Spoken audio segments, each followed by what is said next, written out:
Good day, everyone. Welcome to today's class. Today, we'll be looking at the Flask web programming.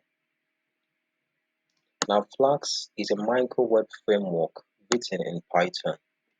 It is designed to be simple, flexible, and lightweight, providing the essentials to get a web application up and running with minimum setup.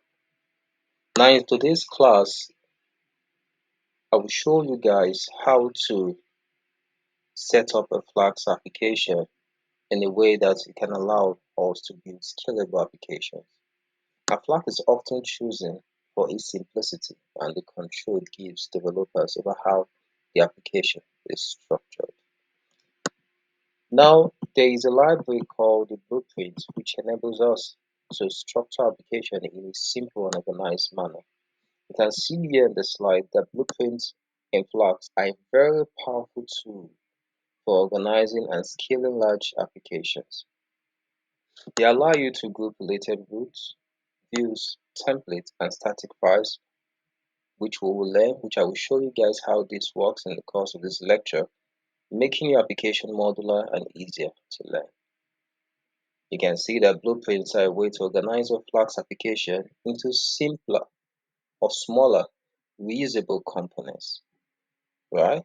So now the first thing we'll do here, because this is a practical class, so the scope of this class is to create students. We will pick up a simple application, which is a student information system. So the first thing I will do here is to go to my local disk and create a folder, which you can call it any name you wish to, and you can place a folder anywhere you wish to. Now I'm here place mine on my local disk. Although this is just for tutorial class, right? So now this is my folder called the student management. Now the next thing I will do is to go to my Visual Studio, which I already opened here, right? So I'll go to my Visual Studio and then open the folder, click on File, right? Then click on Open Folder. So it will take me to the folder, which is my local disk, and I will find the folder. Now the folder is Student Management, so I will select the folder, right? So it comes up, it pops up on this Visual Studio window here. So now you can see that I have my folder here. Now you can see this icon here. This icon is to create new file, and this icon is to create new folder, and this icon is to refresh, right? So basically we're using these two, right, icon to um, prepare our system. Now the next thing I'm gonna do here is to create my virtual environment. Now the need of creating the virtual environment so that all our libraries we'll be using for this software application directly goes to the virtual environment in order not for it to like if we fail to create a virtual environment, there are some instances where the libraries may affect some of our internal files we have installed on our system. So it's safer creating a virtual environment for every system you want to develop using the Flask framework, right? So now I'll go to my terminal here. This is my terminal. I'll click it, new terminal. Now it pops up here.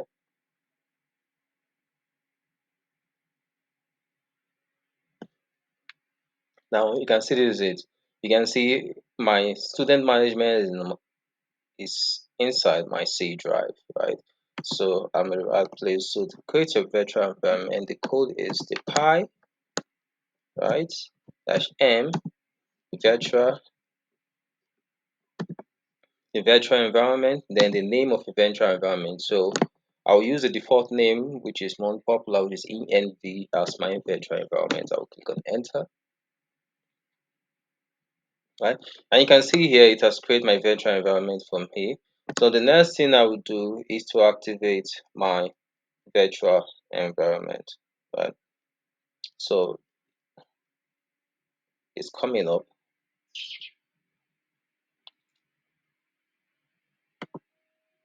takes time, it's coming up. Okay, now the next thing I'll do is to create my virtual, to activate my virtual environment, and the code to activate your virtual environment on the Windows operating system is env slash, you'll see the folder here called scripts, then scripts slash, make sure it's case sensitive, right? Because this is case sensitive. So you can see it's big letter S. You can see it here. Then slash, then activate.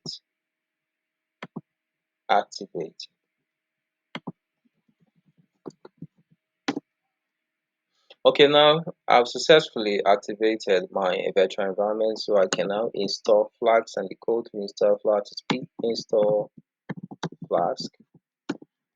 So while I wait for this Flask to install successfully, now there are things we need to do here in this class session. So this session is just to create the modules we will need for our application. So what I will do next is to create a folder called app. Now this app folder will contains all my modules I need for the application. So now I will create another folder called the auth folder. Now this auth folder will contains the sign in, the forget password, the reset password, and the registration, that which we define later. But what I'm doing now is just to create the folders. The next folder we create is the faculty folder. Now this fact which is the faculty module. So this faculty module, we have the add faculty where we insert the faculty records. We have the update faculty where we update the faculty records, and also the list faculty where we show the list of faculties to the users, right? So the next folder we create is a department, right? So this is a department folder. We need a department folder because every department belongs to a particular faculty, right? So the next folder we create, remember we are building just a simple student management system. So the next folder we create here is a program.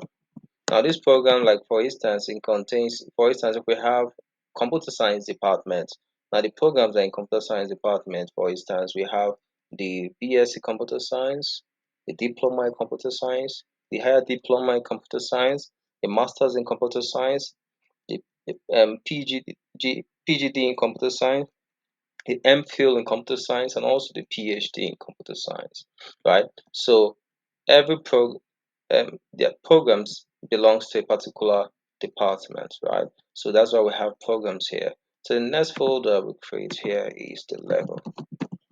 So I have the level folder, which while we're creating this folder, because since it's student management, so we need to know the level the student belongs to, right? And also the programs, and also the department, and also the faculty.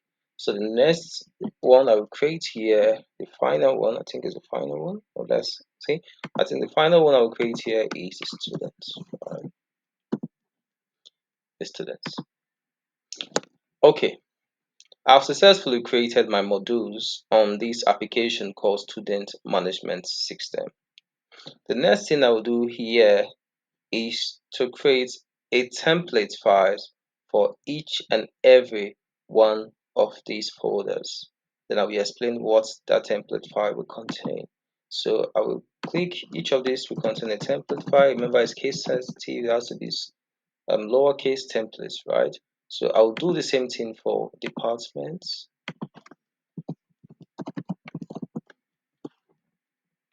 I will do the same for faculty. I will do the same for level.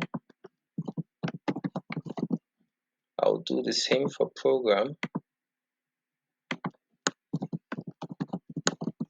And also I will do the same for students. Why I'm segmenting my code like this to make it easier to read, right? So you can see, so for every front end user interfaces for every module here, they have their own local template. But in this hub, I will still have a global template file. Now this global template file will contain the arrow 404 and the arrow 505 HTML, right? So we explain that when the time comes. So this is a global static template file, and I also have a global static folder.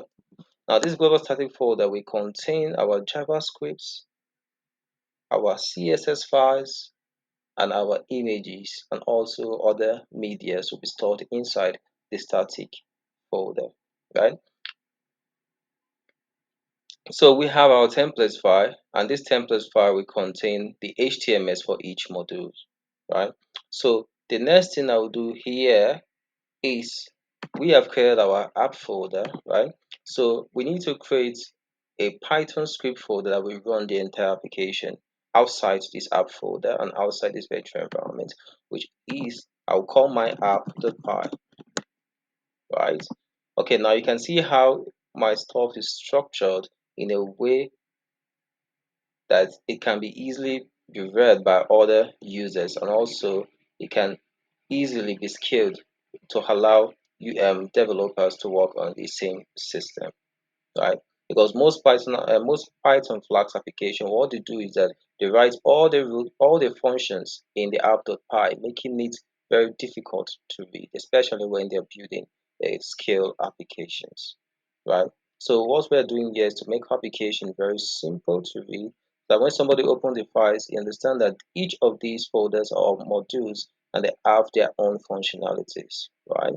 So now each of these folder we have three scripts. The first one, which I will explain in the next tutorial, is the init.py. Now, the second script for auth folder will be the models.py. Now, these models will contain the objects for each of the modules. Okay, sorry, the auth module is not supposed to have the models.py because the auth module is using the student's model to authenticate or to register users. So we'll remove these from the auth module. Okay, now for this auth module, we have the init.py, which, as like I said, will explain why it's important in the next tutorial. So we'll create our models.py here. Oh, sorry, I'm still repeating the same thing. So we create our roots.py, which will contain the functionality for each of these modules. Then we have our forms.py, right, which contains the design, the forms for each of these modules. So let me just remove this one. Okay, this is what I will do. I'm done for alt. Now I'll do for departments. Which department we have the init double underscore, right, the pi. Then the department we also have the models the pi. Then also we have the roots the pi, and also we have one more which is a forms the pi. Okay, we're done with department. That's how we'll do the same thing for each and every one of the modules. So faculty is init pi. We have the models.py. We have the roots.py. We have the forms.py. So you can see how Flask give me that room to flexibly structure my application the way I want to and efficiently want to, in order to make it simple and flexible and to scale well in case I'm building a complex and scalable applications, right? So I'm done with the faculty. So I'll do the same for level, which level have the init.py. It also have the roots.py, which contains the functionality of the level module. Then we also have the do we have the models.py, which will contain the objects or the table for this module called level. So it depends on the database we are using. So based on this is simple, we'll choose between the SQL or no SQL, which is the relational database or the no relational database, right?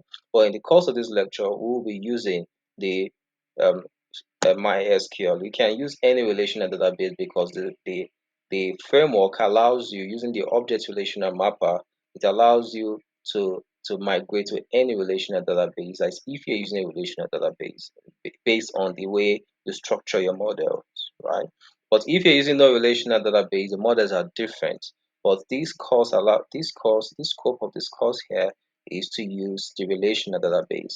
And the advantage of using the object relational mapper is to aid us to easily migrate to any relational database of our choice, which I will show you guys in the next two tutorials, because I'll migrate these models in MySQL and also migrate these same models in PostgreSQL to see how feasible it is, and to compare the disadvantage and advantage between the raw SQL code and the object relational mapper. So let's continue. We have in the level model, we have the models.py, we have the roots.py, and we also have the init? Okay, the init.py, and lastly we have the forms.py. Now the essence of we having the forms.py here is for security purpose, which we explain in the next tutorial, right? Okay, now I'm done with level. I will do the same for program. I'm done with level. I'll do the same for program. We start with the init.py. Let's be fast since we all understood this now. Have the roots.py. We have the sorry, we have the forms.py, and we also have roots.py. Okay, and we also have the models.py. Okay, we're done with program. It is a static file that will contain the image folder, the JavaScript folder, and also the CSS folder. Okay, so the students module will contains the init.py, also contains the models.py, and we also contains the roots.py, and we also contains the forms.py. Okay, so well, I think I'm done with each of my modules. You can see we have 5 modules here, which is alt department faculty, 6, sorry, alt department faculty level, student, program, and students. And each of these modules have the forms, the models, and the roads. Okay, department I didn't put the init.py. Okay, each of these modules have the inlet, the forms, the models, and the routes. Okay, now we are done with each of the department. You can see how structured this code. Look at it, simple. Very, very simple, and make it easy to understand, because each of the functionality of each module will be inside their own folder, which will be inside their root folder, and each of the models will be inside their folder, which will be stored, which will be written in this models.py for every module here, apart from this alt module, which contains the sign in, sign out.html, the sign-in.html, the register.html, the forget password.html, and the reset password.html. Why this department module, which we'll put in the template found in the next tutorial, will contain the add department.html, the update department.html, and the list department.html, and so other every other modules here. And this is to run our entire application. Now you can see that our Flux library, our Flux framework, has successfully installed on this our software here, so we are good to go. On the next tutorial, we'll start implementing our Flask application. I hope you understand this first step. This first basic step is very easy. Follow it up. If you have any question, feel free to ask me, so that when we start the next lecture, we'll start fully on the application. Thank you, and God bless.